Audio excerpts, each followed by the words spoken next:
Mes parents ont appelé à propos du prêt de 700 000 $ de mon frère que je n'ai jamais contracté. Ils ont dit, c'est ton devoir de le rembourser. J'ai souri. Je les ai confrontés pendant le dîner. Et ce qu'ils ont dit m'a choqué. La vérité a frappé fort. Le téléphone a sonné à 21 h un mardi. La voix de ma mère était doucereuse, le ton qu'elle utilisait toujours quand elle voulait quelque chose. Mais rien n'aurait pu me préparer à ce qui allait suivre. Heidi, chérie, Brandon a quelques problèmes avec son prêt. 700 000 $. On sait que tu feras ce qu'il faut et que tu l'aideras. C'est ton devoir en tant que sœur. J'ai senti ma mâchoire tomber. 700 000 $ pour un frère qui ne m'avait pas parlé depuis 3 ans. J'ai souri au téléphone. Il n'avait aucune idée de ce qui allait arriver. Ma mère parlait encore. Ces mots sortaient de cette manière étudiée qu'elle avait de faire paraître parfaitement logique des demandes déraisonnables. Maintenant, ma chérie, je sais que ça semble beaucoup, mais Brandon a fait un investissement malheureux. L'entreprise n'a pas tout à fait fonctionné comme prévu. Ces choses arrivent dans l'entrepreneuriat. Tu comprends? J'ai serré le téléphone plus fort contre mon oreille, essayant de comprendre ce que j'entendais. Maman, attends. Reviens en arrière. Qu'est-ce que tu me demandes de faire exactement? Eh bien, l'aider à rembourser le prêt. Bien sûr. Tu as ce merveilleux travail dans cette société financière. Tu réussis si bien. On est si fiers de toi, chérie. Et la famille s'entraide. C'est ce qu'on fait. Avant que je puisse répondre, j'ai entendu la voix de mon père en arrière-plan. Puis il était au bout du fil. Son ton beaucoup moins doux que celui de ma mère. Heidi, c'est sérieux. Ton frère a besoin d'aide. On s'attend à ce que tu te manifestes. J'ai pris une lente inspiration, comptant jusqu'à 5 comme ma thérapeute me l'avait appris il y a des années quand gérer ma famille devenait écrasant. Papa, j'ai besoin de comprendre quelque chose. Brandon a contracté un prêt de 700 000 $. Pourquoi? Une start-up technologique, a dit mon père, la voix sèche. Très prometteuse. Le marché n'était tout simplement pas encore prêt. Et ce prêt, ai-je continué, en gardant ma voix stable. Il est à son nom? Eh bien, oui, et au nôtre. On a co-signé pour l'aider.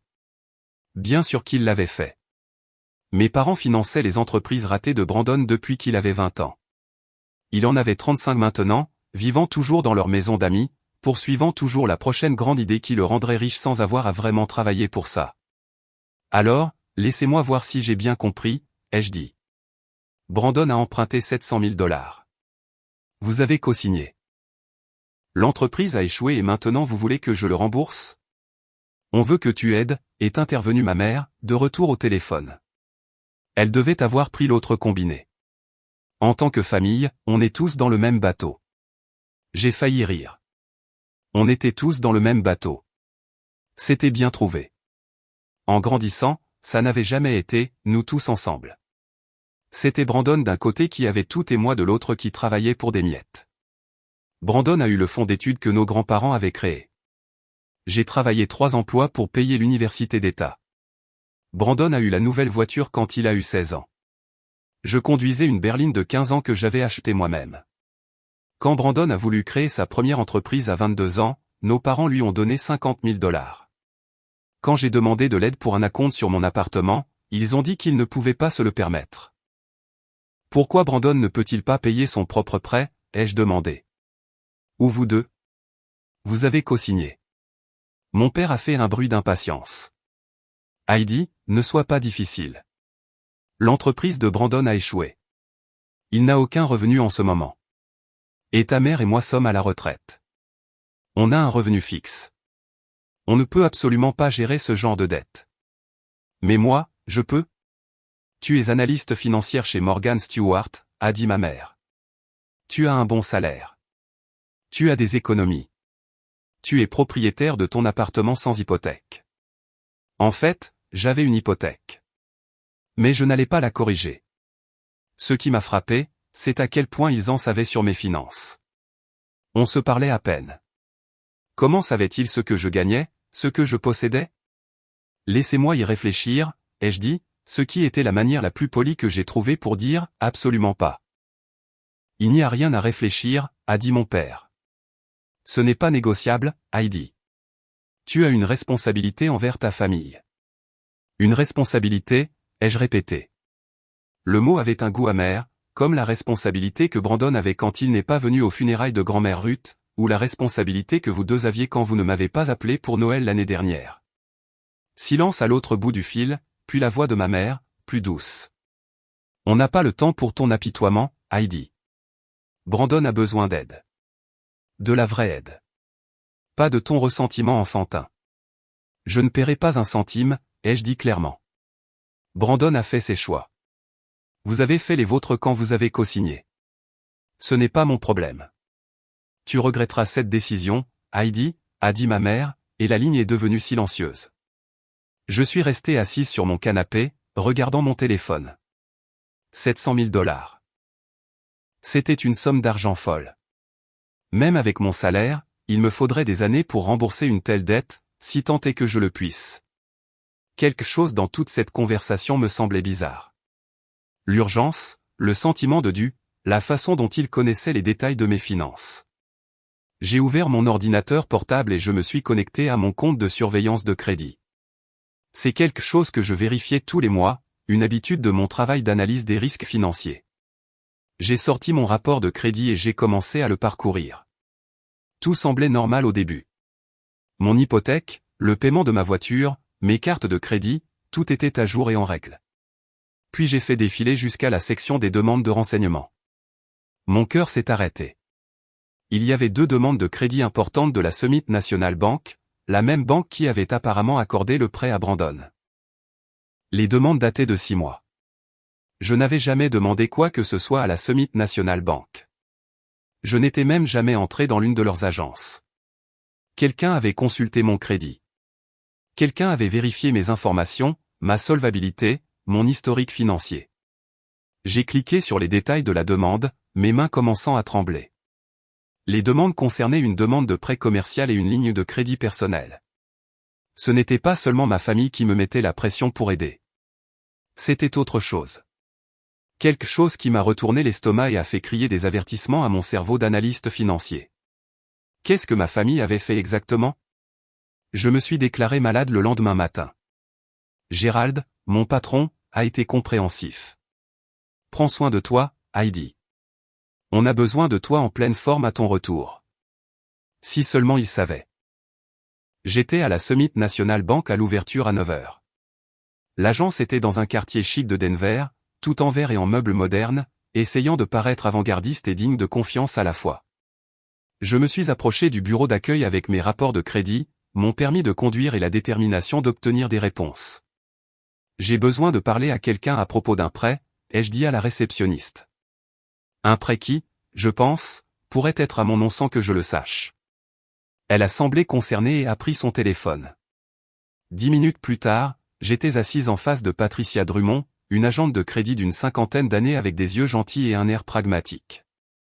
Mademoiselle Palmer, a-t-elle dit en me serrant la main. Je comprends que vous ayez des inquiétudes à propos d'un prêt. Mon frère, Brandon Palmer, a contracté un prêt auprès de votre banque, 700 000 $. J'ai des raisons de croire que mon nom pourrait y figurer d'une manière ou d'une autre. Patricia a hoché la tête et s'est tournée vers son ordinateur. Laissez-moi consulter ce compte. Elle a tapé un moment, puis son expression a légèrement changé. Oui, j'ai le dossier ici. Brandon Palmer, prêt commercial, 700 000 $, ouvert il y a 8 mois. Mon nom y figure-t-il? Ai-je demandé en me penchant en avant. Elle m'a regardé attentivement. Mademoiselle Palmer, vous êtes inscrite comme co-signataire de ce prêt. La pièce a basculé. J'ai agrippé le bord de son bureau. C'est impossible. Je n'ai jamais rien signé. Je n'ai même pas su l'existence de ce prêt avant hier soir. L'expression de Patricia est devenue plus sérieuse. Mademoiselle Palmer, je dois être très prudente ici sur les informations que je peux partager. Mais si vous prétendez ne pas avoir signé ces documents, c'est une allégation sérieuse. Je ne prétends pas seulement. Je l'affirme comme un fait. Je n'ai jamais signé de document de prêt avec votre banque. Puis-je les voir? Elle a hésité, puis a hoché la tête. Étant donné que vous êtes inscrite comme co-signataire, oui, vous avez le droit de voir les documents du prêt. Elle a fait quelques clics sur son ordinateur et j'ai entendu une imprimante démarrer derrière elle. Elle m'a tendu une pile de papier. La demande de prêt, les termes et conditions, et là, sur la page du co-signataire, une signature, Heidi Palmer, écrite d'une écriture qui ressemblait à la mienne mais ne l'était pas. Je l'ai regardée. La signature était proche. Quiconque l'avait falsifiée avait fait ses devoirs, mais je pouvais voir les différences. J'ai signé mon nom des milliers de fois. Je connais son rythme, la manière spécifique dont je forme les lettres. Cette signature avait la bonne forme générale, mais les détails étaient faux. Mon H majuscule a une fioriture spécifique, un petit crochet en haut. Celui-ci n'en avait pas. Je mets un petit cercle sur le I minuscule, depuis le lycée. Cette signature avait des points normaux. Ce n'est pas ma signature, ai-je dit. Quelqu'un l'a falsifiée. Patricia s'est penchée en arrière sur sa chaise. C'est une affirmation très sérieuse, mademoiselle Palmer. Je sais, et je vais déposer une plainte à la police pour fraude et vol d'identité, mais j'ai besoin de comprendre à quoi j'ai affaire. Quel est le statut de ce prêt? Elle a regardé son écran. Le prêt est actuellement en défaut. Monsieur Palmer n'a pas effectué de paiement depuis 2 mois. En tant que co-signataire, vous êtes légalement responsable de la totalité du montant. Combien? Avec les paiements manqués et les pénalités, le solde actuel est de 732 000 $. J'avais la nausée. 3/4 million de dettes que je n'ai jamais acceptées pour une entreprise avec laquelle je n'avais rien à voir, co-signée par une signature falsifiée. Mademoiselle Drummond, ai-je dit lentement. Je suis analyste financière. Je sais comment ces choses fonctionnent. J'ai besoin de voir tout ce qui concerne ce prêt. Si ma signature a été falsifiée, j'ai besoin de prouver que ce n'était pas moi. Elle m'a étudié un long moment, puis a hoché la tête. Je vous crois. Laissez-moi consulter le dossier complet. Elle a passé les 20 minutes suivantes à examiner les documents avec moi. La demande de prêt mentionnait la start-up technologique de Brandon, quelque chose appelé Innovat Tech Solutions. Le plan d'affaires était vague, plein de mots à la mode sur la disruption des marchés, et exploitation des synergies. Mon œil professionnel pouvait dire que c'était de la camelote. Aucune banque sérieuse n'aurait dû approuver ça. Puis Patricia m'a montré quelque chose qui m'a glacé le sang. Il y a en fait un deuxième document, a-t-elle dit doucement. Vous êtes également inscrite comme garante sur une ligne de crédit que Monsieur Palmer a ouverte. 150 000 $. Quand? En même temps que le prêt, il y a 8 mois. Donc le total n'était pas de 700 000 $. C'était 850 000 $. Presque $1 million de dettes attachées à mon nom par falsification. Il y a autre chose, a dit Patricia en cliquant sur ses notes. Lorsque le prêt a été accordé, la procédure standard est d'appeler pour vérifier les co-signataires. Selon les notes ici, nous avons appelé pour vérifier votre co-signature. Je n'ai jamais reçu d'appel, ai-je dit. Les notes disent, nous avons parlé à Linda Palmer, la mère du demandeur. Elle a confirmé que sa fille, Heidi Palmer, était au courant du prêt et d'accord. Elle a fourni des détails personnels pour vérification. Votre date de naissance, votre numéro de sécurité sociale, votre employeur. La pièce est devenue glaciale. Ma mère, ma propre mère, avait aidé à perpétrer cette fraude. Elle avait vérifié une signature falsifiée, fourni mes informations personnelles, confirmé que j'étais d'accord avec un prêt dont je ne savais rien. Ce n'était pas seulement Brandon qui était irresponsable. Ce n'était pas seulement mes parents qui le soutenaient. C'était une fraude délibérée et coordonnée. Ils avaient planifié cela, falsifié ma signature, utilisé mon crédit, m'avaient mis en place pour payer les pots cassés de l'entreprise ratée de Brandon. J'ai besoin de copies de tout, ai-je dit, la voix tremblante. Chaque document, chaque note, tout. Patricia a hoché la tête. Je vais vous préparer un dossier complet. Mademoiselle Palmer, je suis désolé que vous ayez à gérer ça. Si c'est une fraude, vous devrez déposer une plainte à la police et probablement prendre un avocat. Je sais, ai-je dit. Merci d'avoir été honnête avec moi. Elle m'a tendu un épais dossier de documents 30 minutes plus tard. Je suis sorti de la Summit National Bank dans un état second. Le matin de Denver était clair et froid, typique de novembre. Les gens vaquaient à leurs occupations normales, prenaient un café, se rendaient au travail, géraient des problèmes ordinaires. Je tenais des preuves que ma propre famille avait commis un vol d'identité et une fraude contre moi, qu'ils avaient délibérément détruit mon crédit et m'avaient mise sur la paille pour près d'1 million de dollars de dettes. Mais je n'avais aucune idée encore de la profondeur de cette trahison. 3 jours plus tard, j'étais assise à ma table de salle à manger, me préparant à la guerre. J'avais passé ces 3 jours à consulter un avocat nommé Marcus Chen, à déposer une plainte à la police pour vol d'identité et fraude, et à rassembler toutes les preuves que je pouvais trouver.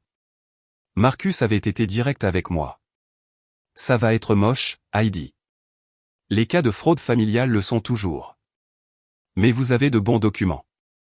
La signature falsifiée, les notes de vérification de la banque avec votre mère, votre rapport de crédit montrant que vous n'avez jamais manqué un paiement ou fait défaut sur quoi que ce soit avant cela. On a un dossier. Ce soir, j'allais les confronter. Tous. J'avais appelé mes parents et Brandon. Je leur avais dit que je voulais discuter de la situation du prêt autour d'un dîner dans mon appartement. Ils avaient accepté immédiatement, pensant probablement que je cédais. Ils n'avaient aucune idée. J'avais fait des lasagnes, la recette de ma grand-mère Ruth. C'était approprié en quelque sorte, cuisiner sa nourriture tout en me préparant à affronter les gens qui nous avaient volé toutes les deux. J'avais dressé la table avec soin. Assiette, couvert, verre à vin, et à ma place, un dossier avec toutes les preuves. Mes parents sont arrivés les premiers. Linda Palmer avait 62 ans, parfaitement mise comme toujours, dans des vêtements chers que je savais qu'il ne pouvait pas vraiment se permettre. Tom Palmer avait 65 ans, à la retraite d'un poste de cadre intermédiaire dans une entreprise de fabrication, se comportant avec une autorité qu'il n'avait plus. Heidi, ma chérie, a dit ma mère en m'embrassant sur la joue. C'est si bon de te voir. Et quelque chose sent merveilleusement bon. Les lasagnes de grand-mère Ruth, ai-je dit. Quelque chose a vacillé sur le visage de ma mère, mais elle a souri. Comme c'est charmant. Brandon est arrivé 20 minutes plus tard. Il portait un jean de marque et une veste en cuir cher. J'ai reconnu la marque. Cette veste coûtait au moins 2000 $. Achetée avec de l'argent volé, sans aucun doute. Salut, sœurette, a-t-il dit comme si nous étions proches. Comme s'il ne m'avait pas ignoré pendant 3 ans. Merci de faire ça. Je savais que tu finirais par accepter. On s'est assis pour dîner. J'ai servi la nourriture, versé le vin, fait la conversation sur le temps, sur mon travail, sur tout ce qui n'avait pas d'importance. Ma mère a dominé la conversation comme elle le faisait toujours, parlant de leur groupe d'église, de vacances qu'ils prévoyaient en Arizona, des vacances, alors qu'ils devaient 700 000 $. Finalement, après avoir fini de manger, je me suis levé et j'ai pris mon dossier sur le buffet. Je l'ai posé sur la table. Alors, ai-je dit, parlons de ce prêt. Oh, bien, a dit ma mère. Je suis si contente que tu sois raisonnable à ce sujet, Heidi. La famille est si importante. J'ai ouvert le dossier et j'ai sorti le premier document, la demande de prêt avec ma signature falsifiée. Je l'ai posé au centre de la table. Je suis allé à la Summit National Bank, ai-je dit en gardant une voix égale. J'ai parlé à l'agent de crédit. J'ai vu les documents. Le visage de mon père s'est durci. Brandon avait l'air confus. Je n'ai jamais signé ça, ai-je continué. Cette signature n'est pas la mienne. Quelqu'un l'a falsifiée. Heidi, ne sois pas ridicule, a dit mon père immédiatement. Bien sûr que tu l'as signé. Tu dois te tromper. Je n'ai jamais rien signé, ai-je dit clairement. Je n'ai jamais demandé ce prêt. Je n'ai jamais accepté d'être co-signataire. Quelqu'un a falsifié ma signature. C'est de la fraude. C'est du vol d'identité. C'est un crime fédéral. Le visage de ma mère était devenu pâle, mais sa voix était stable. C'est absurde, Heidi. Pourquoi quelqu'un falsifierait-il ta signature? C'est ce que j'aimerais savoir. J'ai sorti le document suivant. Les notes internes de la banque. Selon la banque, lorsqu'ils ont appelé pour vérifier ma co-signature, ils ont parlé avec toi, maman. Tu as confirmé que j'étais au courant du prêt. Tu as fourni mes informations personnelles, mon numéro de sécurité sociale, ma date de naissance, mon employeur. Le silence était assourdissant. Tu as aidé à falsifier ma signature, ai-je dit en regardant ma mère. Tu as vérifié un prêt frauduleux. Tu leur as donné des informations pour voler mon identité. Brandon s'est soudainement levé. Tu vas envoyer ta propre famille en prison pour de l'argent? C'est tellement typique de toi, Heidi. Tu ne penses toujours qu'à toi. Assieds-toi, ai-je dit froidement. On n'a pas fini. Je n'ai pas à écouter ça, a dit Brandon. Tu es paranoïaque et égoïste. Assieds-toi. Quelque chose dans ma voix a dû passer car il est resté assis. J'ai déposé une plainte à la police, ai-je dit, pour vol d'identité et fraude. J'ai un avocat. Je ne paierai pas un centime de cette dette parce qu'elle n'est pas la mienne. Et si l'enquête policière trouve des preuves de falsification, ce que je crois qu'elle fera, vous pourriez tous les trois faire face à des accusations criminelles. Le poing de mon père a frappé la table. Espèce d'enfant ingrate. Après tout ce qu'on a fait pour toi. Comme quoi, ai-je rétorqué. Qu'avez-vous fait exactement pour moi? Vous avez donné à Brandon le fonds d'études et vous m'avez fait travailler pour payer mes études. Vous lui avez donné la voiture, l'argent de démarrage de l'entreprise, tout. Vous m'avez dit que je devais être indépendante, faire mon propre chemin. Alors je l'ai fait. J'ai construit ma propre vie, ma propre carrière, acheté ma propre maison, et maintenant vous essayez de la détruire pour couvrir les échecs de Brandon. On était parents, a dit ma mère, et j'ai entendu une vraie émotion dans sa voix pour la première fois. Tu nous dois. Je vous dois quoi? On t'a aidé pour l'université, a dit mon père. Ce prêt de 15 000 $, ai-je dit, que j'ai remboursé en totalité avec intérêt il y a 12 ans. J'ai les chèques annulés, papa. Tu veux que je les sorte aussi? La dispute a alors explosé. On parlait tous les uns sur les autres.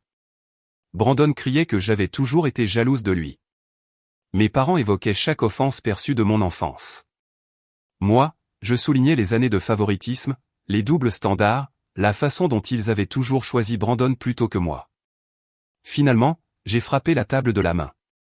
Assez. Je veux la vérité. Pourquoi? Pourquoi avez-vous falsifié mon nom? Pourquoi m'impliquer dans la dette de Brandon? Et c'est là que ma mère a craqué. Parce que tu ne mérites pas ce que grand-mère Ruth t'a laissé. Tout s'est arrêté. Je l'ai regardé. De quoi tu parles? Mon père a posé sa main sur le bras de ma mère, essayant de l'arrêter, mais elle l'a repoussé. Ta grand-mère t'a laissé sa maison dans son testament il y a 3 ans quand elle est morte. Elle te l'a laissé à toi, Heidi. Pas à nous, à toi. Le monde a basculé. Grand-mère Ruth était morte il y a 3 ans, et j'avais été dévasté. C'était la seule personne de ma famille qui m'avait toujours aimé inconditionnellement, qui avait cru en moi, qui m'avait dit que j'étais spécial. Quand elle est morte, mes parents m'ont dit qu'elle leur avait tout laissé. Je n'avais jamais remis ça en question. La maison vaut 900 000 $ maintenant, a dit mon père, la voix tendue. Elle n'avait pas le droit de te la laisser. Tu étais sa petite fille.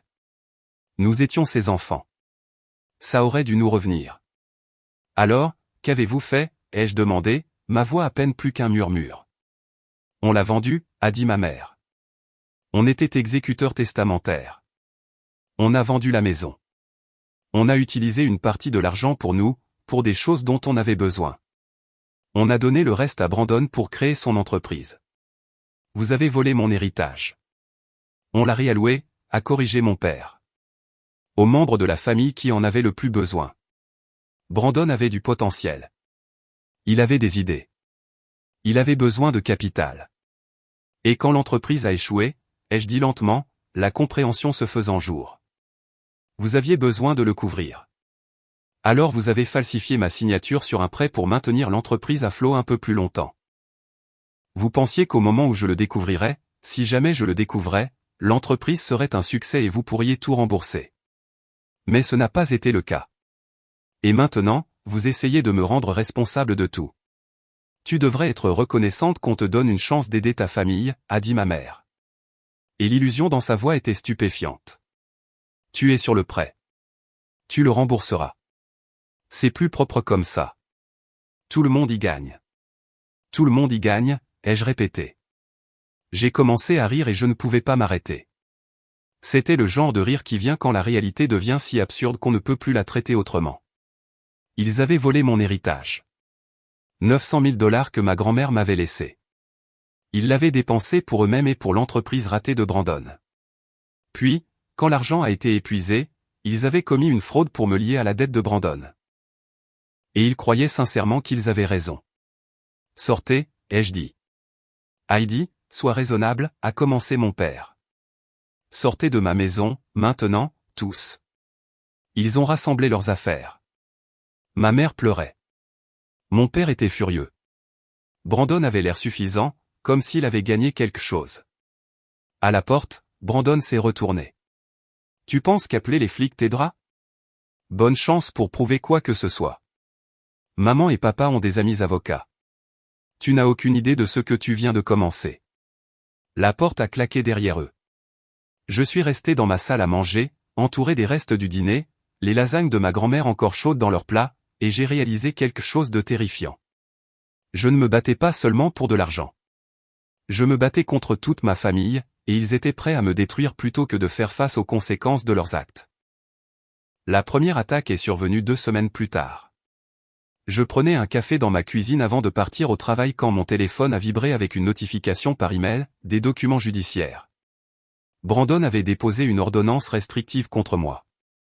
J'ai regardé l'écran, lisant les mêmes lignes encore et encore. Brandon prétendait que je l'avais menacé de violence lors du dîner, que j'avais montré un comportement erratique et dangereux, qu'il craignait pour sa sécurité. C'était complètement fabriqué. Chaque mot était un mensonge, mais il avait des témoins. Nos parents étaient listés comme ayant été témoins de mon comportement menaçant. Mes mains tremblaient en transférant les documents à Marcus, mon avocat. Il m'a appelé 15 minutes plus tard. Heidi, je regarde ça. C'est une ordonnance temporaire. Il y aura une audience dans 2 semaines. On peut la contester. C'est que des mensonges, Marcus. Je sais, mais ils l'ont déposée et un juge a accordé l'ordonnance temporaire. Vous devez rester à l'écart de votre frère jusqu'à l'audience. À quelle distance? L'ordonnance dit 150 mètres. 150 mètres. Ça semblait gérable jusqu'à ce que je découvre, 2 jours plus tard, que Brandon avait déménagé. Il louait maintenant un appartement dans le même pâté de maison que mon immeuble de bureau, à 120 mètres de l'entrée principale. Je ne pouvais pas aller travailler sans violer l'ordonnance restrictive. J'ai appelé Marcus en panique. Il a soupiré lourdement. C'est stratégique, Heidi. Ils essaient de perturber votre vie. Travaillez de chez vous jusqu'à l'audience. J'ai appelé Gérald, mon patron, et j'ai expliqué la situation. À son crédit, il a été compréhensif, mais je pouvais entendre l'inquiétude dans sa voix. Heidi, vous savez qu'on vous soutient, mais ça devient compliqué. Est-ce que tout va bien? Ça ira, ai-je dit, espérant que j'avais raison. Je gère des problèmes familiaux. Ils seront bientôt résolus. Mais ils n'ont pas été résolus. Ils ont empiré. 1 semaine après l'ordonnance restrictive, j'ai reçu un appel du Conseil des analystes financiers du Colorado. Des plaintes anonymes avaient été déposées contre moi. 3 plaintes distinctes, toutes alléguant une faute financière et affirmant que j'avais contracté des dettes que je ne pouvais pas gérer, que j'étais un risque pour les clients. Les plaintes sont anonymes, ai-je demandé à l'enquêteur au téléphone. Oui, madame. Mais nous sommes tenus d'enquêter. Nous aurons besoin que vous fournissiez des documents financiers, une preuve de revenus, des relevés montrant vos obligations de dette actuelles. Je n'ai pas d'obligation de dette. La dette à laquelle ils font référence est frauduleuse. Je suis victime d'un vol d'identité. Nous aurons besoin de la documentation de cela aussi. J'ai passé une journée entière à rassembler des documents, à rédiger des explications, à préparer une réponse. Je ne pouvais pas travailler comme analyste financière sans cette certification. Puis les appels de recouvrement ont commencé. Le prêt était en défaut et la Summit National Bank était devenue agressive. Je recevais 5 appels par jour, des lettres menaçant d'une action en justice, des avertissements que mon crédit était en train d'être détruit. J'ai essayé d'expliquer à chaque collecteur que j'étais une victime de fraude, que j'avais déposé des plaintes à la police, que ce n'était pas ma dette, mais ils avaient ma signature sur les documents. De leur point de vue, je devais l'argent. Mes voisins ont commencé à me regarder bizarrement. Plus tard, j'ai découvert pourquoi. Quelqu'un avait déposé des plaintes pour tapage auprès de l'association des propriétaires concernant des troubles dans mon appartement. Des fêtes bruyantes, des disputes, des activités suspectes, tout était fabriqué, mais l'association enquêtait, m'envoyant des lettres d'avertissement. Ma vie était systématiquement démantelée. Marcus travaillait dur, mais les processus juridiques sont lents. L'enquête policière sur la fraude était en cours, mais n'avait pas de calendrier. Une poursuite civile pour récupérer mon héritage prendrait des mois à être déposée et des années à être résolue. L'audience de l'ordonnance restrictive était sans cesse reportée. Je perdais de l'argent en frais de justice. Mes économies, accumulées avec soin au fil des années de vie responsable, disparaissaient en factures d'avocat et en frais de justice. Le stress affectait tout. Je ne pouvais pas dormir. Je ne pouvais pas manger. Les quelques amis que j'avais ont commencé à prendre leur distance à mesure que le drame dans ma vie s'intensifiait. Ma famille répandait des rumeurs dans notre communauté, une petite banlieue de Denver où tout le monde se connaissait. L'histoire qu'ils racontaient était que j'étais instable, que j'avais volé Brandon, que je mentais sur le prêt pour éviter mes responsabilités. J'étais en train d'être effacé, ma réputation, mes relations, ma stabilité financière, tout s'effondrait. Puis, 3 mois après la confrontation du dîner, j'ai reçu la lettre qui a tout changé. La Summit National Bank me poursuivait pour le montant total du prêt, plus les pénalités et les frais de justice, 920 000 $. J'ai appelé Marcus immédiatement. Ils n'attendent pas l'enquête sur la fraude, a-t-il expliqué. Du point de vue de la banque, ils ont votre signature sur les documents. Ils veulent leur argent. Même si vous prouvez la fraude plus tard, cela pourrait prendre des années. En attendant, ils peuvent obtenir un jugement contre vous. Qu'est-ce que ça signifie pour moi? Cela signifie qu'ils peuvent mettre des privilèges sur votre propriété, saisir votre salaire si vous travaillez, geler vos comptes bancaires. Ils peuvent vous détruire financièrement pendant que vous vous battez pour prouver votre innocence. Je me suis assise dans mon appartement, entouré de papiers juridiques, et j'ai senti les murs se refermer sur moi. Puis mon téléphone a sonné. Gérald. Heidi, j'ai besoin que vous rejoigniez un appel vidéo avec moi et les RH. Mon cœur s'est serré. J'ai rejoint la vidéoconférence. Gérald avait l'air mal à l'aise.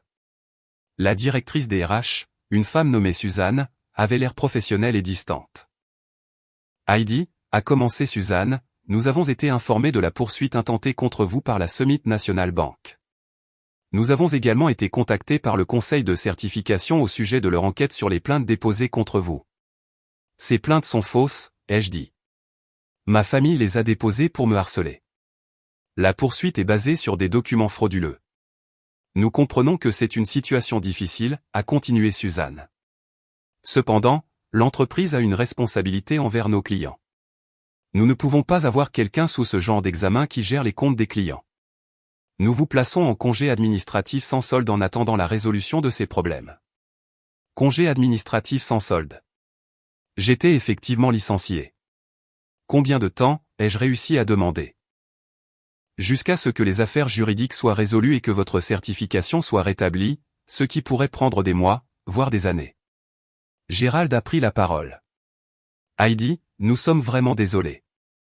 Si vous pouvez régler ça, il y aura une place pour vous ici. Mais nous savions tous les deux que c'était peu probable. Même si je prouvais la fraude, les dommages à ma réputation étaient faits. J'ai mis fin à l'appel vidéo et je suis resté dans le silence de mon appartement.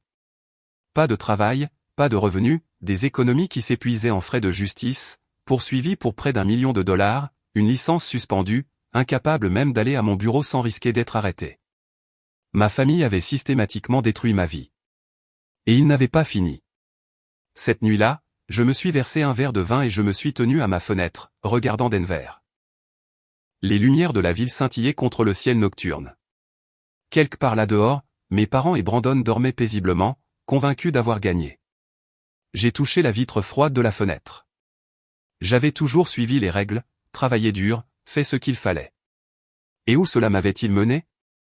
Trahi par ma propre famille, ma vie en ruine, faisant face à une dévastation financière. Mais quelque chose en moi s'est durci cette nuit-là. J'avais été sur la défensive, essayant de prouver mon innocence, essayant de protéger ce que j'avais. Peut-être était-il temps de passer à l'offensive. Début mars, 6 mois après ce premier appel téléphonique, j'étais une personne différente. Ou peut-être que je devenais enfin moi-même, dépouillé des illusions sur la famille et l'équité.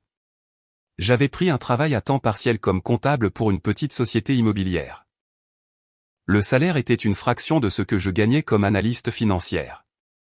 Je brûlais mes économies si vite que je pouvais voir les chiffres baisser chaque semaine. Le paiement de mon hypothèque était dû dans 3 jours et je n'étais pas sûr de pouvoir le faire. Les honoraires d'avocat de Marcus dépassaient les 60 000 $ et continuaient de grimper. Les appels de recouvrement de la banque arrivaient tous les jours. Ma cote de crédit, autrefois impeccable, avait chuté de 200 points. J'avais perdu 7 kilos. Mes amis avaient cessé d'appeler. À l'épicerie, j'ai croisé Amanda, mon ancienne meilleure amie, qui sortait apparemment avec Brandon. Elle portait le bracelet en saphir de ma grand-mère à son poignet. Amanda, ai-je dit, en regardant le bracelet. C'est celui de ma grand-mère. Elle a baissé les yeux sur son poignet, puis m'a regardé avec pitié. Brandon me l'a donné. Il a dit que sa famille voulait que je l'aie. Il m'a été légué dans le testament. Heidi, je pense que tu as besoin d'aide. Brandon m'a dit que tu avais des problèmes. Peut-être devrais-tu parler à quelqu'un. Elle est partie, les bijoux de ma grand-mère scintillant sous les lumières fluorescentes. L'audience de l'ordonnance restrictive a finalement eu lieu fin mars. Je me suis assise dans une salle d'audience avec Marcus pendant que Brandon témoignait de mes prétendues menaces. C'était un bon menteur, convaincant, sincère. Elle m'a attrapé le bras, a-t-il dit en montrant au juge une photo d'Ekimos sur son avant-bras. Elle m'a dit qu'elle me ferait regretter d'être né. Ses yeux étaient fous. Je ne l'ai jamais vu comme ça. Tout était fabriqué. Les Ekimos étaient probablement auto-infligés ou de quelqu'un d'autre, mais il avait des témoins. Nos parents ont témoigné avoir vu mon comportement agressif, m'avoir entendu proférer des menaces. J'ai témoigné aussi. J'ai dit la vérité sur la fraude, sur les prêts falsifiés, sur mon héritage volé, mais le juge n'était pas là pour statuer sur ces questions. Il était là pour déterminer si j'étais une menace pour Brandon. L'ordonnance restrictive est prolongée de 6 mois, a statué le juge. Mademoiselle Palmer, vous devez rester à 150 mètres de votre frère à tout moment. Brandon a souri en sortant de la salle d'audience. Il savait qu'il avait gagné cette manche. La semaine suivante, je n'ai pas pu effectuer mon paiement hypothécaire. J'ai appelé la banque et j'ai obtenu un report, mais c'était une solution temporaire. La vérité était que je me noyais financièrement et que je manquais d'options. J'avais engagé un détective privé, un ancien flic nommé Jack Morrison, pour enquêter sur la succession de ma grand-mère. Ça coûtait de l'argent que je n'avais pas, mais j'avais besoin de réponses. Jack m'a appelé un jeudi après-midi début avril. J'ai trouvé le testament. Le testament de votre grand-mère vous léguait explicitement la maison. Vos parents étaient exécuteurs testamentaires, et ils ont déposé des documents prétendant que la succession avait des dettes qui nécessitaient la vente de la maison pour les couvrir. Y avait-il des dettes? Non. Ils ont menti au tribunal des successions. Ils ont empoché 900 000 $ qui auraient dû vous revenir. Pouvons-nous les poursuivre? Oui. Mais Heidi, je dois être honnête avec vous. Ils ont probablement dépensé la majeure partie. L'entreprise de Brandon, leurs propres dépenses. Même si vous obtenez un jugement, le recouvrer sera difficile. Et c'est un autre procès. Plus de frais de justice, plus de temps. Un autre procès. Plus d'argent que je n'avais pas. Plus d'années de ma vie consumées par ce cauchemar. La même semaine, j'ai reçu un avis de saisie en raison du procès de la Summit National Bank. Ils avaient mis un privilège sur mon appartement. Même si le procès n'était pas résolu, ils s'apprêtaient à prendre ma propriété. J'avais 60 jours avant de perdre ma maison. J'ai appelé Marcus en panique. Comment est-ce légal? Le procès n'est même pas réglé. Ils ont déposé le privilège comme mesure de protection. Le tribunal l'a autorisé en raison du montant en jeu et parce que vous avez techniquement signé les documents du prêt. Je ne les ai pas signés. Je sais, Heidi, mais le prouver prend du temps. Et la banque ne veut pas attendre. Ils veulent sécuriser les actifs tant qu'il y en a à sécuriser. 60 jours. 2 mois avant que je sois sans abri.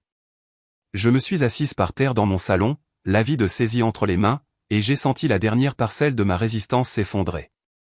Ils avaient gagné. Ma famille m'avait tout volé et avait détruit ce qu'elle ne pouvait pas voler. Je n'avais pas de travail, pas d'argent, pas de système de soutien, et dans 2 mois, pas de maison. Puis Jacques a de nouveau appelé. Heidi, j'ai trouvé quelque chose. C'est gros. Je suis allé à son bureau dans le centre-ville de Denver, un immeuble miteux qui correspondait à mon état actuel. Jacques attendait avec des dossiers étalés sur son bureau. Quand Brandon a créé son entreprise de technologie, il l'a enregistrée dans le Delaware. C'est courant pour les startups. J'ai consulté les registres des sociétés. Il m'a fait glisser des papiers. Innovatech Solutions Incorporated, fondée par Brandon Palmer, PDG. Dirigeant listé, Brandon Palmer, PDG. Thomas Palmer, DAF. Heidi Palmer, DGA. J'ai regardé mon nom. Je n'ai jamais été impliqué dans cette entreprise. Je n'ai jamais accepté d'être dirigeante. Je sais que c'est du vol d'identité, mais ça s'améliore, ou s'aggrave, selon la façon dont on voit les choses. L'entreprise a contracté des dettes supplémentaires au-delà du prêt de 700 000 $. Elle devait des fournisseurs, des entrepreneurs, des employés. Quand elle a fait faillite, ses dettes n'ont pas disparu. Combien? L'exposition totale, y compris le prêt, est d'environ 1,5 million de $. Et en tant que dirigeante d'entreprise listée, vous pourriez être tenu personnellement responsable d'une partie de ces 1,5 million de $. J'allais être ruiné pour des dettes que je n'avais jamais contractées, pour une entreprise pour laquelle je n'avais jamais travaillé, parce que ma famille avait volé mon identité de toutes les manières possibles. Il y a plus, a dit Jacques.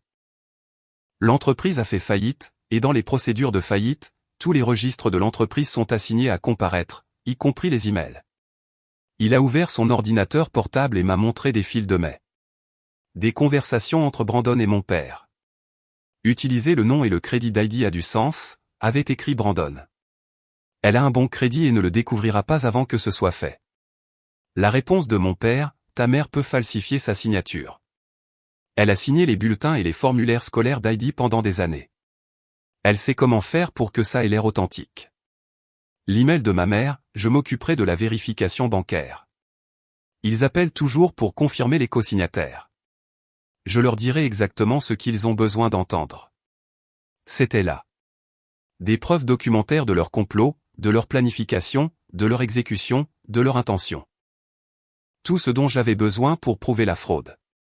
Où sont ces emails, ai-je demandé. Dans les archives du tribunal des faillites, déposées il y a 6 mois. Vos avocats les ont sommement manqués. Parce que nous ne savions pas qu'il fallait regarder dans les archives de la faillite, ai-je dit. Nous nous concentrions sur le prêt lui-même. Jacques a hoché la tête. Ce sont des preuves irréfutables, Heidi. Cela prouve qu'ils ont prévu de falsifier votre signature, de voler votre identité et de frauder la banque. Pour la première fois depuis des mois, j'ai senti une lueur d'espoir. Mais elle s'est rapidement éteinte quand mon téléphone a sonné. C'était Marcus. Heidi, où es-tu? Chez Jacques. Il a trouvé des emails qui prouvent la fraude. C'est super, mais on a un problème. La police vient d'appeler. Il y a un mandat d'arrêt contre toi. Mon cœur s'est arrêté. Quoi? Brandon a déposé une autre plainte. Il prétend que tu l'as harcelé hier et que tu l'as agressé. Il a des photos de blessures. Tes parents sont témoins. Avec l'ordonnance restrictive en place, c'est une violation criminelle. J'étais au travail hier. J'ai des témoins. Alors on réglera ça. Mais tu dois te rendre. Si tu ne le fais pas, ils viendront te chercher. J'ai passé cette nuit dans une cellule de la prison du comté. Les murs étaient peints en gris. Il y avait des toilettes en métal dans le coin et un matelas fin sur une dalle de béton. Je me suis assise sur ce matelas, le dos contre le mur froid, et j'ai touché le fond. Tout ce pourquoi j'avais travaillé avait disparu. Ma carrière, mes économies, ma maison, ma liberté. Je faisais face à 1,5 million de dettes frauduleuses, à des accusations criminelles, et ma famille trouvait encore des moyens de me faire du mal. Mais assise dans cette cellule, quelque chose a changé en moi. J'avais été sur la défensive depuis le début, essayant de prouver mon innocence, essayant de protéger ce que j'avais, essayant de raisonner avec des gens déraisonnables. J'en avais fini de jouer la défense. Jacques avait trouvé les preuves qui prouvaient leur complot. Ces emails montraient une préméditation, une planification, une intention de commettre une fraude. Ce n'était plus seulement une affaire civile. C'était un complot criminel, un vol d'identité, une fraude bancaire, des crimes fédéraux. J'avais les preuves pour les détruire, tous. Et ils venaient de commettre une erreur critique. Les allégations d'agression de Brandon pouvaient être réfutées. J'avais des fiches de pointage du travail. J'avais des témoins. Ces accusations s'effondreraient sous l'examen.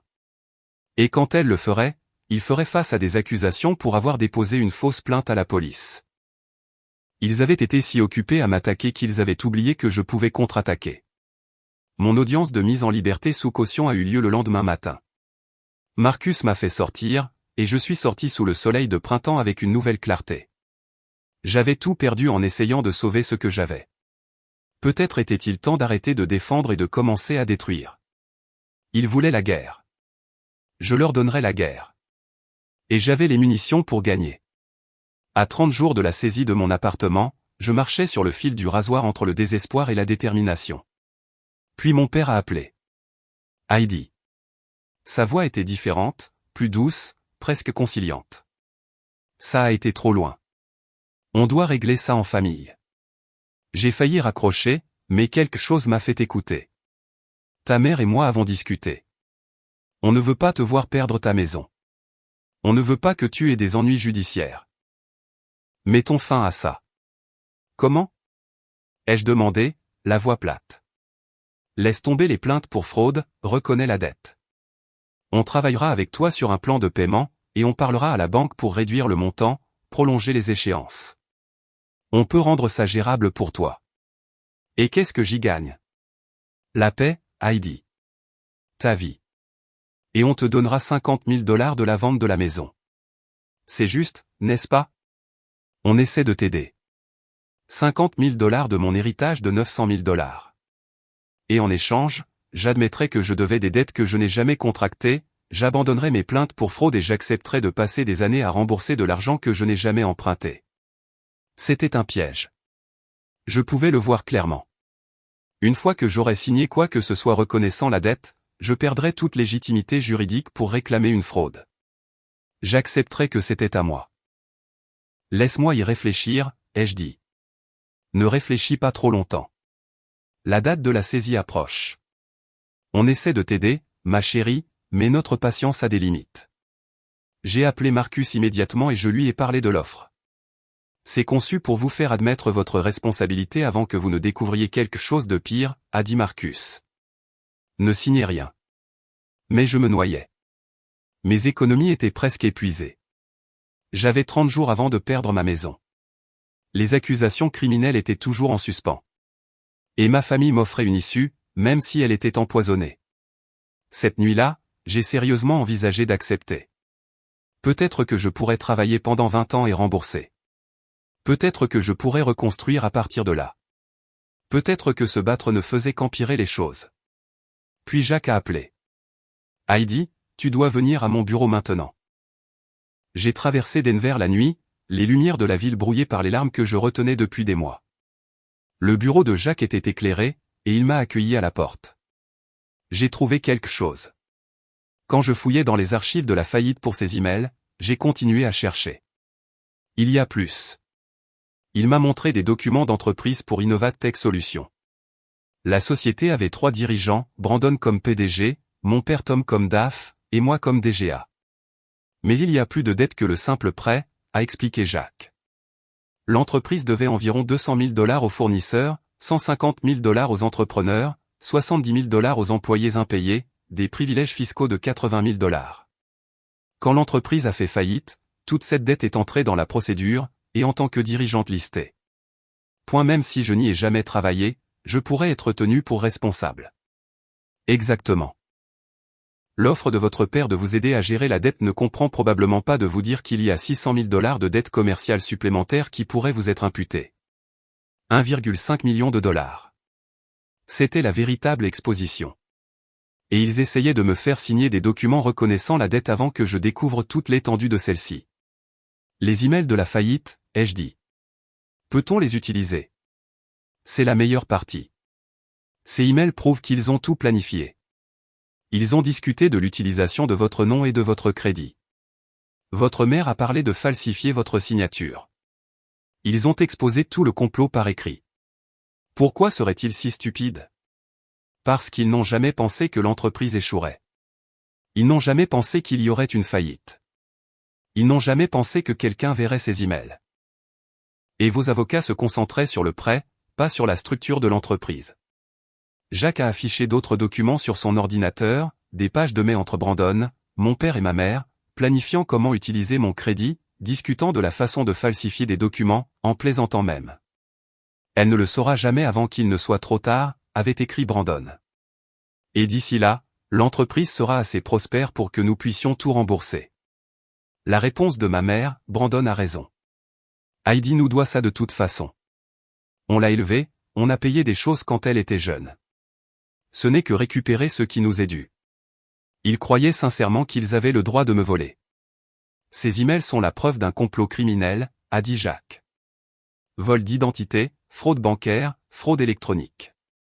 Puisqu'ils ont envoyé ces emails entre différents États, ce sont des crimes fédéraux, Heidi. De la vraie prison. Pour la première fois depuis des mois, j'ai senti du pouvoir. Pas exactement de l'espoir, mais quelque chose de plus dur, de plus froid. Ils avaient essayé de me détruire. Maintenant, j'avais des preuves pour les détruire. Que dois-je faire? Ai-je demandé. Apportez-les à votre avocat. Déposez des plaintes pénales auprès du FBI pour crimes fédéraux. Utilisez-les dans votre affaire civile. Ces emails changent tout. J'ai quitté le bureau de Jacques à minuit avec des copies de tout. J'avais l'impression de transporter de la dynamite. Prudemment, je suis rentré chez moi et j'ai commencé à planifier. Mais je n'avais pas tenu compte du désespoir de ma famille. Le lendemain matin à 7 heures, on a frappé à ma porte. J'ai ouvert pour trouver 2 policiers. Heidi Palmer? Oui. Vous êtes en état d'arrestation pour harcèlement et agression. Vous avez violé une ordonnance restrictive. Quoi? Quand? Hier soir. Vous avez été vu devant l'appartement de votre frère. Il a des photographies et des témoins. Hier soir. J'étais au bureau de Jacques, de l'autre côté de la ville. J'avais des preuves, mais les officiers ne s'en souciaient pas. Ils m'ont lumé droit et m'ont menotté. Pour la 2e fois, j'étais arrêté pour quelque chose que je n'avais pas fait. Brandon avait de nouveau fabriqué des preuves, et mes parents le soutenaient. J'ai passé 12 heures en garde à vue avant que Marcus ne puisse organiser ma libération sous caution. Quand je suis finalement sorti, épuisé et humilié, il avait des nouvelles. Les allégations d'agression s'effondrent. Vous avez un alibi clair. Vous étiez au bureau de Jacques. Il est prêt à témoigner. Et il y a des caméras de sécurité dans son immeuble qui vous montrent là-bas. L'histoire de Brandon a des problèmes de chronologie, donc les charges seront probablement abandonnées. Mais voici le truc, Heidi. Une fois qu'ils auront enquêté sur les affirmations de Brandon et découvert qu'il a menti, il pourrait être accusé d'avoir déposé une fausse plainte à la police. C'est un crime. J'ai souri pour la première fois depuis des semaines. Bien. Mais on doit agir vite. Je veux tout déposer en même temps. Les plaintes pénales basées sur les emails, la poursuite civile pour mon héritage, les requêtes pour rejeter le procès de la banque sur la base de la fraude. On les frappe avec tout en même temps. Ne leur donnez pas le temps de répondre ou de cacher des actifs ou de détruire des preuves. Faites-le, ai-je dit. Cette nuit-là, assise dans mon appartement que j'allais perdre dans 3 semaines, j'ai pris une décision. J'en avais fini d'être une victime. J'en avais fini de me défendre. J'avais des preuves de leurs crimes. J'avais la preuve de leur complot. J'avais la documentation de tout ce qu'ils avaient fait. Il était temps d'entrer en guerre. Et cette fois, j'apportais des armes nucléaires. La semaine suivante s'est déroulée à une vitesse fulgurante. Marcus a déposé des requêtes d'urgence dans plusieurs tribunaux. Nous avons déposé des plaintes pénales auprès du FBI pour fraude bancaire fédérale, vol d'identité et complot. Nous avons intenté des poursuites civiles pour la récupération de mon héritage. Nous avons demandé le rejet du procès de la Summit National Bank sur la base de l'origine frauduleuse du prêt. Nous avons demandé la dissolution de l'ordonnance restrictive et accusé Brandon de parjure et de dépôt de fausses plaintes à la police. On les a frappés avec tout en même temps. Le FBI a agi rapidement. La fraude financière est prise au sérieux, surtout lorsqu'il y a des preuves documentaires. Les emails de la faillite ont fourni tout ce dont ils avaient besoin, l'intention, la planification, l'exécution. Un complot complet exposé en noir et blanc numérique. Des agents se sont présentés chez mes parents, à l'appartement de Brandon avec des mandats de perquisition. Ils ont saisi des ordinateurs, des téléphones, des documents. Ils ont interrogé la banque, ont obtenu tous les dossiers liés au prêt. Ils ont parlé au notaire qui avait soi-disant été témoin de ma signature. Le notaire a immédiatement craqué. Elle a admis que ma mère lui avait apporté les documents déjà signés et qu'elle les avait notariés sans avoir réellement été témoin de ma signature. Un autre crime, une autre couche de fraude. Le premier domino est tombé en quelques jours. Le procureur qui examinait mon affaire d'agression a appelé Marcus. Nous avons examiné l'alibi de mademoiselle Palmer. Les images de sécurité de l'immeuble où elle se trouvait ce soir-là sont horodatées et claires. Pendant ce temps, les dossiers médicaux de M. Brandon Palmer ne correspondent pas à sa chronologie pour l'agression présumée. Les blessures qu'il prétend avoir subies hier ont en fait été documentées dans une clinique d'urgence une semaine plus tôt comme une blessure sportive. Nous abandonnons toutes les charges contre mademoiselle Palmer et ouvrons une enquête sur M. Palmer pour avoir déposé une fausse plainte à la police. Brandon avait menti à la police avec de fausses preuves. C'est un crime. Le deuxième domino est tombé plus vite. Les avocats de la Summit National Bank ont examiné les conclusions du FBI et les emails de la faillite. Ils ont réalisé qu'ils avaient été fraudés aussi gravement que moi. Le prêt était basé sur des documents falsifiés. Je n'avais jamais accepté d'être co-signataire. Ils ont retiré leur poursuite contre moi. Puis ils ont intenté une nouvelle poursuite contre Brandon et mes parents pour fraude et défaut de prêt. Ils ont également signalé la fraude aux régulateurs bancaires fédéraux. La fraude bancaire est un crime fédéral avec de graves conséquences. Le troisième domino a été ma justification professionnelle. Le Conseil des analystes financiers du Colorado a examiné les conclusions du FBI et les preuves que les plaintes contre moi provenaient des membres de ma famille comme harcèlement. Ma certification a été entièrement rétablie avec des excuses. Gérald m'a appelé le même jour. Heidi, on aimerait que tu reviennes, non seulement à ton ancien poste. On t'offre une promotion au poste d'analyste senior et le paiement intégral de ton salaire pour la période de ton congé. J'ai pleuré en raccrochant. Pour la première fois depuis des mois, c'était des larmes de soulagement au lieu de désespoir. Le quatrième domino était l'affaire de l'héritage. Avec les emails de la faillite faisant explicitement référence à l'utilisation de l'argent de la maison de ma grand-mère pour l'entreprise de Brandon et avec la preuve que mes parents avaient menti au tribunal des successions sur les dettes de la succession, mon dossier était en béton. Le juge a ordonné le gel des actifs de mes parents pendant que l'affaire se poursuivait. Il n'était pas content de la fraude exécutive. Mon avocat a demandé une audience d'urgence et en 2 mois, j'ai eu un jugement. Mes parents ont été condamnés à me payer 850 000 $, la valeur de la maison plus les intérêts plus mes frais de justice. Ils ne l'avaient pas, bien sûr. Ils l'avaient dépensé, mais le jugement signifiait que je pouvais saisir leurs actifs. Leur maison a été mise en vente. Leurs comptes de retraite ont été gelés. Ils ont été contraints de liquider tout pour me payer ce qu'ils avaient volé. Mais les conséquences pénales ont été la vraie justice. Le dossier du FBI était accablant. Les emails montraient une préméditation et une planification. Les documents falsifiés étaient une fraude claire. Le témoignage de la banque sur le fait d'avoir été trompé. Le notaire admettant qu'elle avait falsifié des documents. Brandon, mon père et ma mère ont tous été inculpés de multiples chefs d'accusation fédéraux, fraude bancaire, vol d'identité, fraude électronique, complot, fausse déclaration à une institution financière. Les crimes fédéraux entraînent de la vraie prison. Ils ont essayé de se battre au début, ont engagé des avocats chers qu'ils ne pouvaient pas se permettre, ont essayé de prétendre que tout était un malentendu, un différend familial exagéré, mais les preuves étaient accablantes. Finalement, ils ont accepté des accords de plaider coupables. Le procureur a offert des peines réduites en échange de plaidoyers de culpabilité. Brandon a écopé de 5 ans de prison fédérale.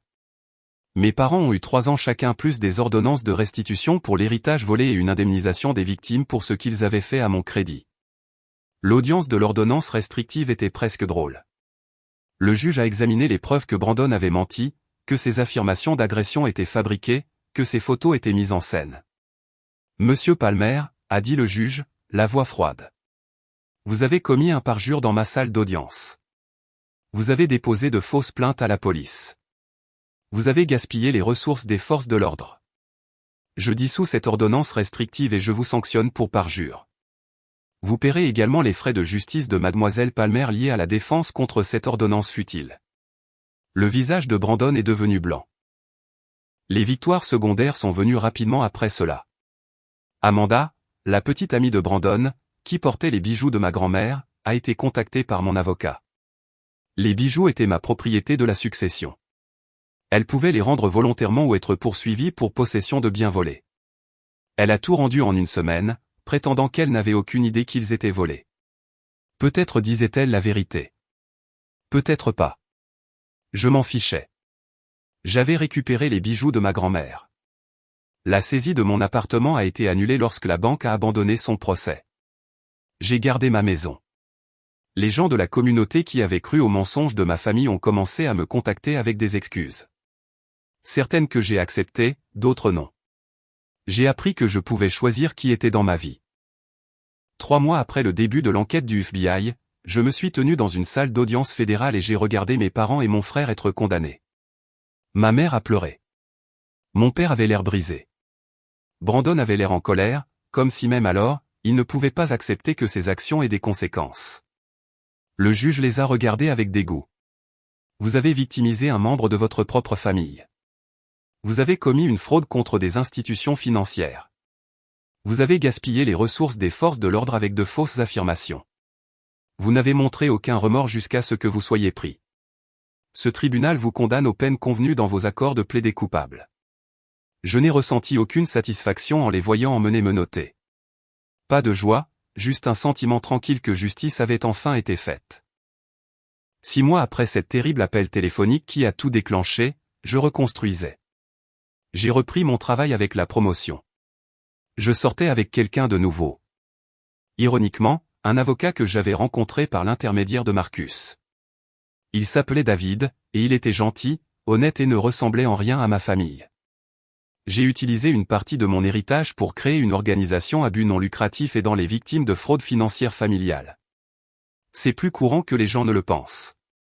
Des familles qui se volent les unes les autres, qui utilisent le crédit des autres, qui commettent des fraudes contre leurs propres membres. Je voulais aider les gens comme moi à naviguer dans le système juridique et à se défendre. J'ai gardé les bijoux de ma grand-mère dans un coffre-fort, à l'exception d'une bague que je portais tous les jours, un simple anneau en or avec un petit saphir.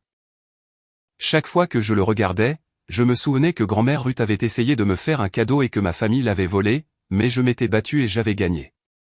J'avais obtenu justice pour nous deux. Un soir, environ 1 an après que tout a commencé, je me tenais dans mon appartement, regardant les lumières de Denver. La même vue que j'avais eue cette nuit où j'avais touché le fond, où je pensais avoir tout perdu. J'avais tellement appris sur la famille, sur la confiance, sur une force que je ne savais pas que j'avais. En grandissant, mes parents m'ont appris que la famille était tout, que les liens du sang étaient sacrés et incassables. Ils avaient tort. La famille ne se résume pas à l'ADN partagé. Il s'agit de loyauté, de respect, d'amour et de confiance. La vraie famille ne vous vole pas, ne ment pas sur vous, n'essaie pas de vous détruire. La vraie famille vous soutient et célèbre votre succès. J'ai appris que parfois, la chose la plus difficile que vous ferez jamais est de vous éloigner des personnes toxiques, même lorsqu'elles sont de votre famille. Que fixer des limites n'est pas égoïste, c'est de la survie. J'ai appris que la justice peut être lente, mais qu'elle vaut la peine de se battre. Que la documentation et les preuves comptent. Que la vérité finit par éclater même lorsque les gens essaient de l'enterrer. Plus important encore, j'ai appris que j'étais plus forte que je ne l'avais jamais su. Ils ont essayé de me briser, m'ont enseveli sous les dettes, les mensonges, les problèmes juridiques et les accusations criminelles. Ils pensaient que je m'effondrerais, que j'abandonnerais, qu'ils pourraient m'utiliser et me jeter. Ils avaient tort. À tous ceux qui font face à quelque chose de similaire, à une trahison familiale, à une fraude financière ou à des gens qui essaient de vous détruire, je veux que vous sachiez quelque chose. Documentez tout. Gardez des archives. Enregistrez les emails. Faites des captures d'écran. Faites confiance à votre instinct lorsque quelque chose ne va pas. Ne laissez personne vous faire douter de vous-même ou vous manipuler en vous faisant croire que vous êtes fou. Et n'abandonnez jamais. Le système juridique est lent, frustrant et coûteux. Il y aura des moments où vous voudrez abandonner, où cela semblera trop, où la reddition semblera plus facile. Ne le faites pas continuer à vous battre. La vérité a une façon de sortir. La justice peut prendre du temps, mais elle vaut la peine d'attendre. Je souris maintenant quand je pense à ce premier appel téléphonique, quand ma mère m'a demandé de payer la dette de 700 000 $ de Brandon, quand elle a appelé ça mon « devoir ». Je souris parce que même alors, avant de connaître la profondeur de leur trahison, une partie de moi savait qu'ils me sous-estimaient. Ils me croyaient faible, docile, quelqu'un qu'ils pouvaient manipuler et utiliser. Ils pensaient que parce qu'ils étaient mes parents et qu'il était mon frère, j'accepterais simplement tout ce qu'ils me faisaient, que l'obligation familiale me garderait silencieuse. Ils se sont trompés sur tout. Je m'appelle Heidi Palmer. J'ai 32 ans. Je suis analyste financière senior dans une grande entreprise de Denver. Je suis propriétaire de ma maison. J'ai l'héritage de ma grand-mère, gagné au cours d'une année de bataille juridique. J'ai ma liberté, ma réputation et ma tranquillité d'esprit. Et mes parents et mon frère ont 700 jours de prison fédérale pour réfléchir à l'erreur qu'ils ont commise en essayant de me détruire. Maintenant, j'ai une question pour vous. Avez-vous déjà eu affaire à des membres de votre famille qui ont trahi votre confiance ou profité de vous? Comment avez-vous géré la situation? Partagez votre histoire dans les commentaires ci-dessous. J'adorerais avoir de vos nouvelles et votre expérience pourrait aider quelqu'un d'autre qui traverse quelque chose de similaire. Si cette histoire a résonné en vous, veuillez cliquer sur le bouton j'aime et vous abonner pour entendre d'autres histoires sur la manière de surmonter l'injustice et de trouver de la force dans des situations impossibles. Et partagez-la avec quelqu'un qui pourrait avoir besoin de l'entendre, quelqu'un qui mène son propre combat et qui a besoin de savoir qu'il n'est pas seul. Merci d'avoir écouté mon histoire. J'espère qu'elle vous a rappelé que vous êtes plus fort que vous ne le pensez, que la justice vaut la peine de se battre, et que vous méritez des gens dans votre vie qui vous soutiennent au lieu de vous détruire. Prenez soin de vous. Choisissez judicieusement votre famille, qu'elle soit de sang ou non. Et rappelez-vous que dire votre vérité et vous défendre n'est jamais mal. Jusqu'à la prochaine fois, restez fort et sachez que vous valez la peine de vous battre.